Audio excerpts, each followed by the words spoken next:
the anxiety can get me to focus. Yeah, exactly. All right, here we are. Thank you for being here. Thank you, thank you. I'm Annie Moyer. It is Wednesday evening, June 29th, and I'm here to talk about compassion in the muck. And we're going to start with a little bit of quiet centering and some steady breaths, feeling the supportive ground underneath, just tuning in to where we sit in this moment on this earth. Deep breath in and a full breath out.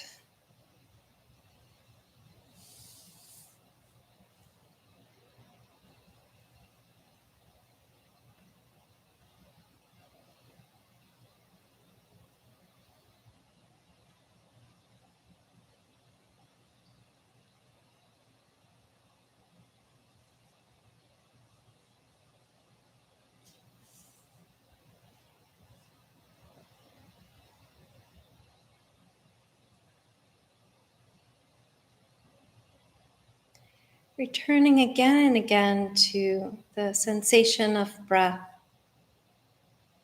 fully present, animating the machinery that is you in this form.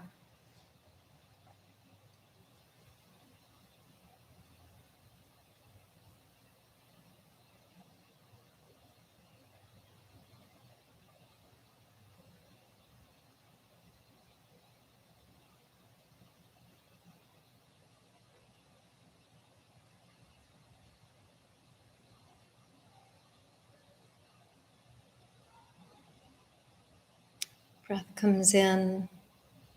Here we are, unique and poised, composed, or feeling like we're just barely hanging on, regardless of the sensation and the emotional reality of the moment. The breath comes in, and here we are. And then the breath goes back out, and there we go.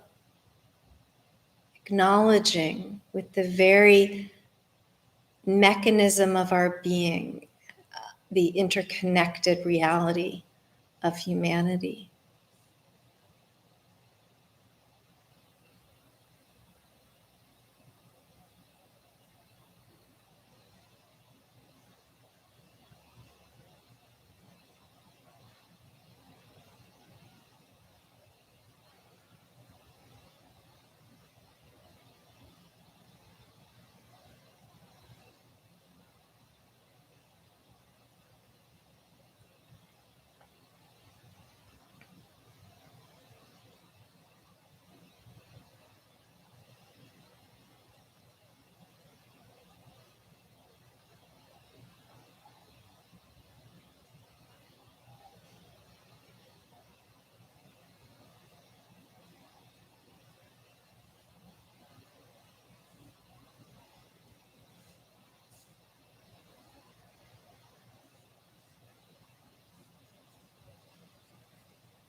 And as the wandering consciousness makes itself known back in this moment, then we know we have arrived once again, as we do over and over and over in presence.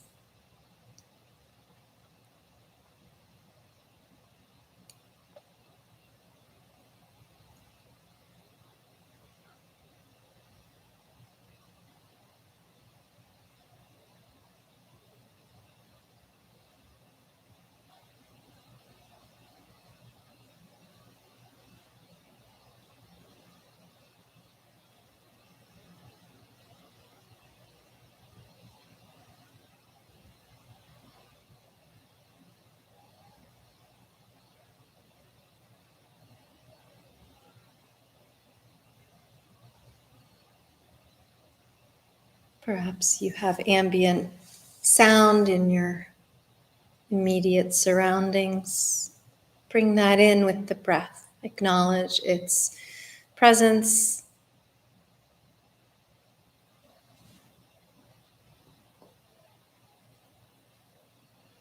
And then let it go back out as does the breath.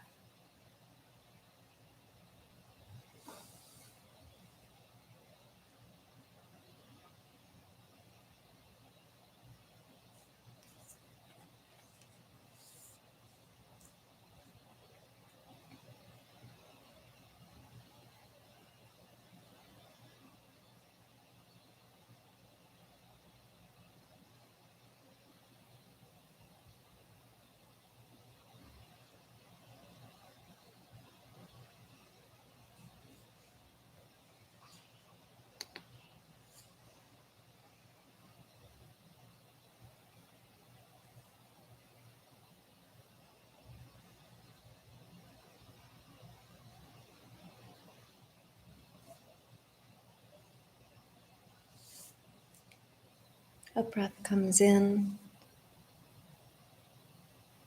We acknowledge, here we are, we've arrived in this moment. And the breath goes back out. And we acknowledge, we've released, ready to accept the next moment, ready to acknowledge the moving reality of presence, ever changing, like the flow of a stream.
Perhaps we can access a willingness to recognize discomfort inside, to trace the breath as a light that shines in corners that might need our attention.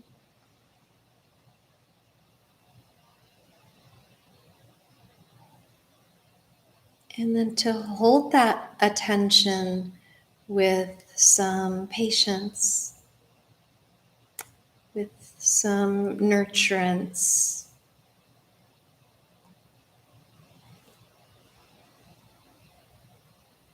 with some humanity.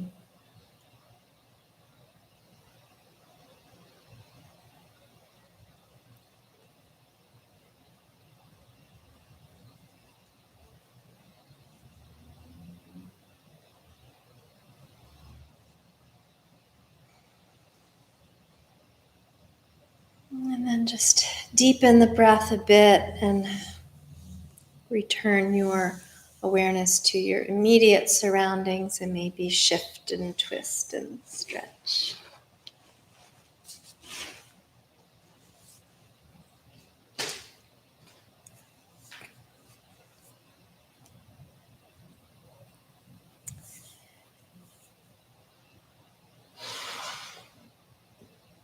So I want to talk about compassion today. It means to suffer with. It's a different thing than sympathy. It's not pity, which the Buddhists call the near enemy of compassion. It is the willingness to be fully connected as a being who is capable of feeling the full range of feelings, recognizing the full range of humanity's experience, both one's own and another's, to recognize that things are not always going to be pleasant or pleasurable or desirable, both within our own realm and in the realm of others. And then to be with that unpleasantness or lack of desirability and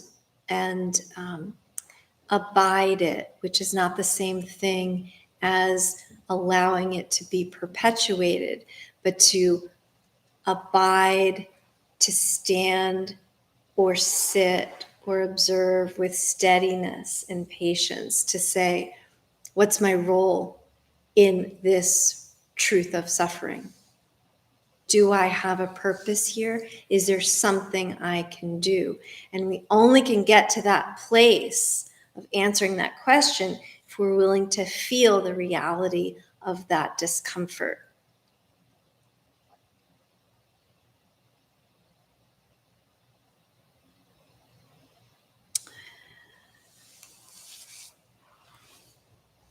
We have to train up our capacity to abide human suffering because it's always going to be here. And then notice our responses to it. Do we clump up or freeze in a defended state against what seems unfamiliar or undesirable? Sometimes that's a requirement for survival, and it is the ideal state.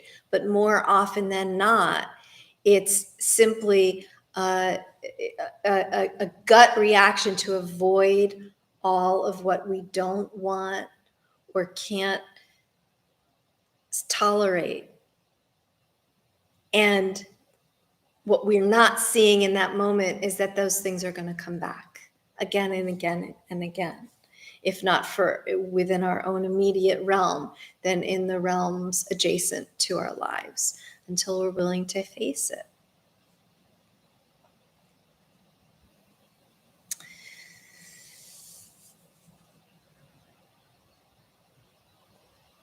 One of my favorite Buddhist teaching tales is the parable of the physician. I've shared this many times in this space and in other spaces, where the wise doctor and his wife, parents to 12 very active and wild boys, leave the kids at home alone and travel off for a number of days. And word gets back to the doctor and his wife that the sons have misbehaved, as kids are wont to do. And their particular flavor of misbehavior in this circumstance is that they've broken into the physician's medicine chest and they've taken some substances that have rendered them euphoric for the moment. But the physician knows that these substances, these potions, are deadly if they're left in the system too long. And these boys must immediately take the antidote so that they will recover and snap to out of their state of euphoria. So, and this is a thousands-year-old story, but to put it in modern terms, the parents quickly text the neighbors and they say, go here, here's where the key is, unlock it, take that bottle, which is the antidote to these poisons, and make sure all the boys take it immediately.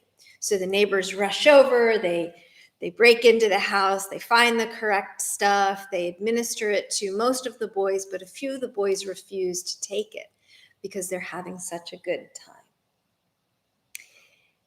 Neighbors text back the doctor and they say, we can't get them to take it. What do we do? The doctor and his wife confer for a moment and they say, tell them that their parents have perished in a terrible accident and they're needed immediately. So the neighbors are like, what? You really want us to tell them? Yes. So they deliver this tragic news and the sons sober up in an instant. And all is well. They take the antidote, the physician and his wife return, and everything is repaired. But these boys needed that shock of a moment to be snapped out of their numb or euphoric state, to recognize and to feel the opposite of euphoria, to feel something that's real and pressing and so fully human. And we've all felt this power and in some sense, magnificence of pain, because it really brings us into the moment. And this is what those boys needed at that time, to be jump-started out of their current state. They needed to have that experience of suffering. And we are so talented at finding ways of numbing ourselves and avoiding the truths of pain. I don't need to list the ways. We all know them. We know them well. And of course, we're not suggesting here in this, the moral of the story is not to lie to somebody to get them to feel something bad. The point of the story is that we could all use some help in waking up a little bit more, a little bit more clearly. And often the corner that we turn that leads to this light of wisdom does necessitate walking a path through darkness, through pain, through some searing experience. And it's only then that we can land in a place where we can experience patience and acceptance, to be attuned and attentive to our needs and to the needs of others. A place where we're willing to continue looking toward and radiating light in all of the corners of experience, not just the good ones.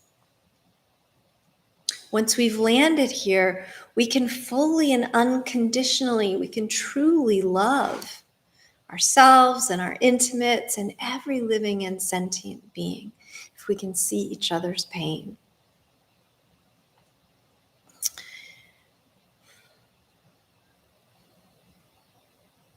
The meditation on loving kindness is a really useful, it's a substantive place to work with compassion, because it calls on us to recognize the truth of each other's pain and the interconnectedness of humanity. And so I'll offer a little bit of that now, a meditation on loving kindness.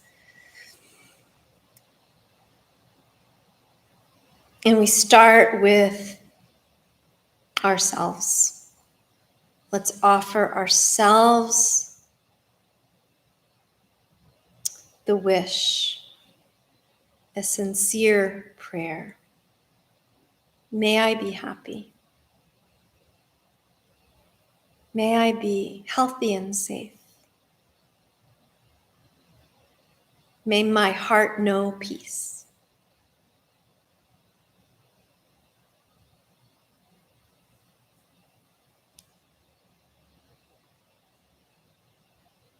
If other words come to you and resonate more deeply, please use those words instead.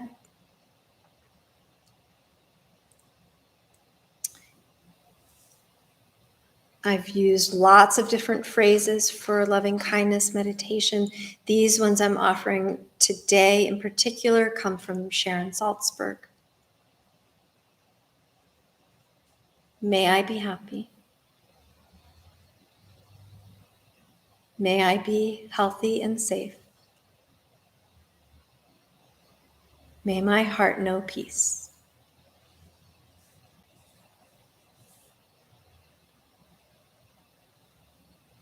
Follow these words, these intentions, these prayers or spells with a breath.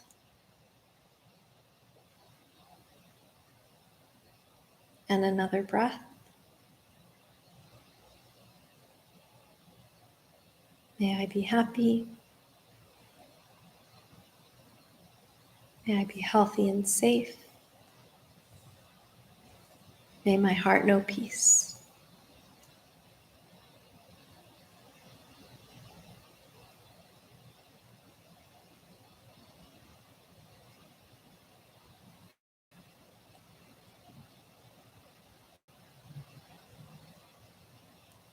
And now bring to mind somebody with whom it is easy for you to be in their presence.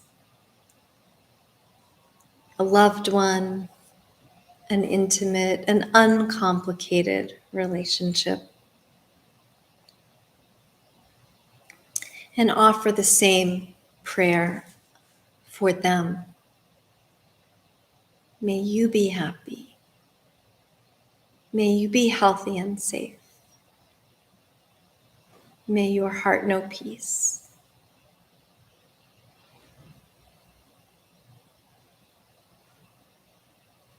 A breath comes in. A breath goes out.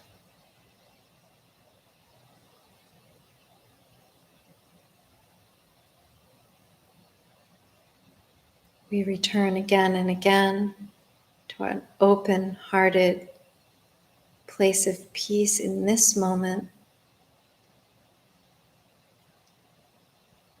May you be happy. May you be healthy and safe. May your heart know peace.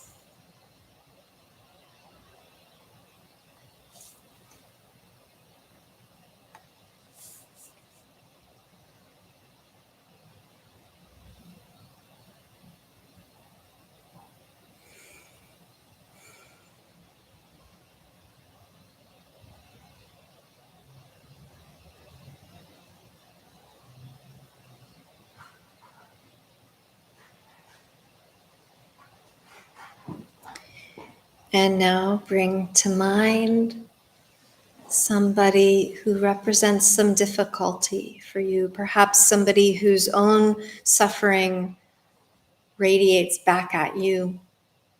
And it could be somebody in your personal life or somebody in public life.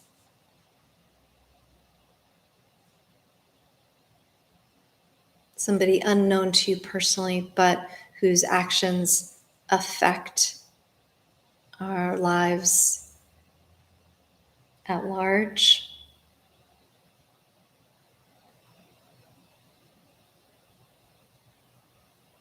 Each one of us has known suffering. Each one of us is worthy of peace. So may they be happy. May they be healthy and safe. May their heart know peace.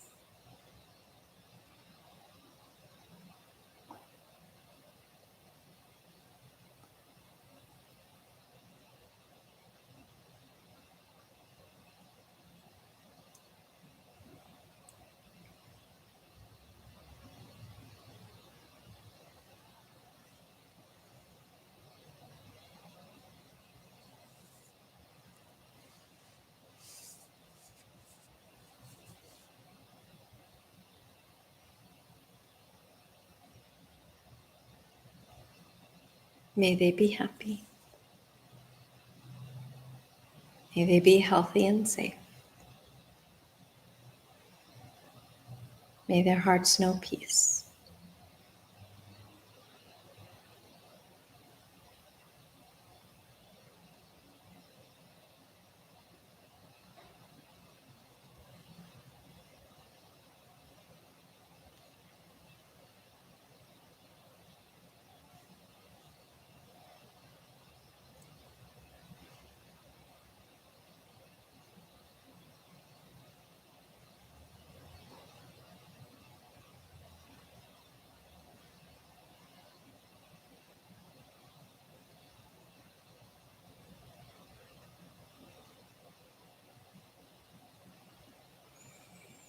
And finally, open up this wish for a community at large, whether it's your own local community or your sense of state or country, or a wider expanse of the whole planet and all beings living on it.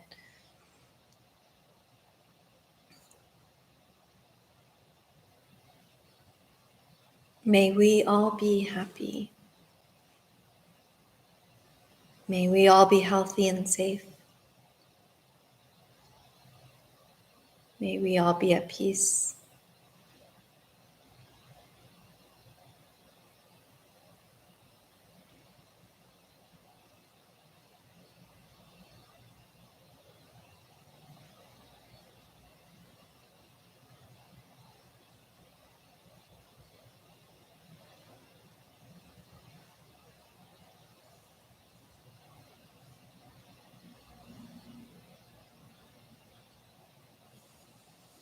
May we all be happy. May we all be healthy and safe. May every heart know peace.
Invite a slightly deeper breath to round out the next few moments of quiet offering.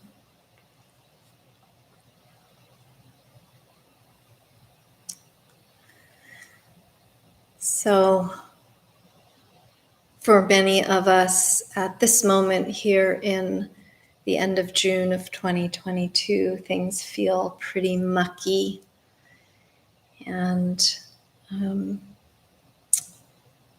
maybe even in a state of dismay or just profound frustration and maybe touches of anger, whatever it is. So important to remember to apply the principles of compassion to ourselves and to face the difficulty. Um, I was on a walk the other morning, feeling pretty glum about the state of affairs and standing in the woods. It's early enough in the morning, still pretty shady, and I'm staring at this clump of greenery, lamenting the state of things and also trying to figure out, is this poison ivy right here curling around my ankles? And I'm going, leaves of three, let it be. Is this what this is? And then I realized, well, I can't really see it very clearly because I'm casting a shadow on it. So I step a little bit to the side and I see this glorious shaft of light making its way through the trees and the limbs. And, you know, when you can see the light shaped by the shadows around it, and it's all of a sudden this glorious, like angels are singing, ah. And I thought, there it is. Yeah, it is poison ivy. And this light is magnificent, and this moment is sacred, as all moments can be. And it didn't change anything about the way of the world, but it changed what I could see clearly at that special time, at that unique moment. There is always a light to be had. There is always clarity to be revealed when we let light shine wherever we're standing. Step a little bit aside from the suffering. And we find that, like that old saying, out of the mud, the lotus will bloom. And the flower is beautiful. And it doesn't mean the mud isn't there. The mud never goes away. We see its capacity to render us capable of ongoing life, of simple beauty, and of the power to be of service to each other. That's the thing that compassion reminds us.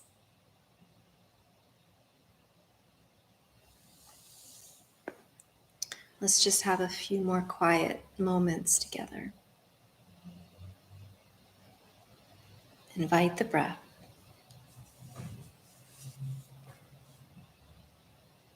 Feel where it lands in the body. And imagine that it brings light with it.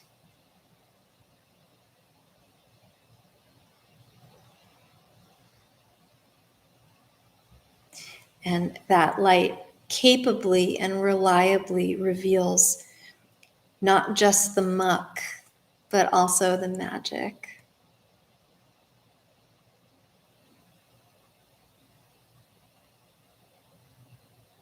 The lurid depths of pain, holding hands with the beautiful bloom of the lotus.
Invite the next few breaths a little more deeply, a little more fully.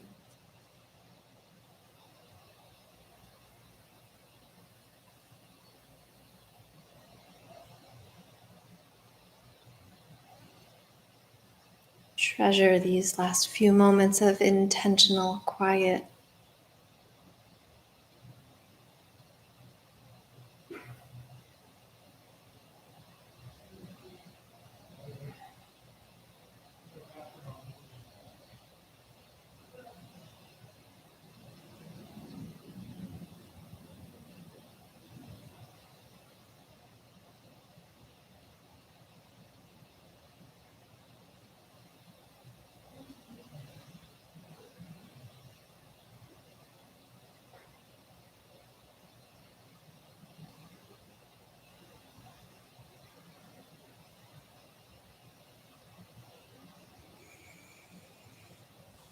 And then just very gently raise your palms and bring them together in front of your heart.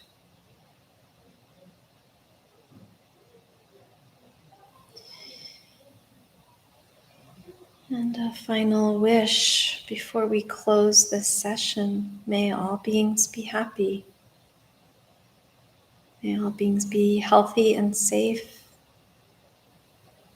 May all beings know peace. Thank you so much.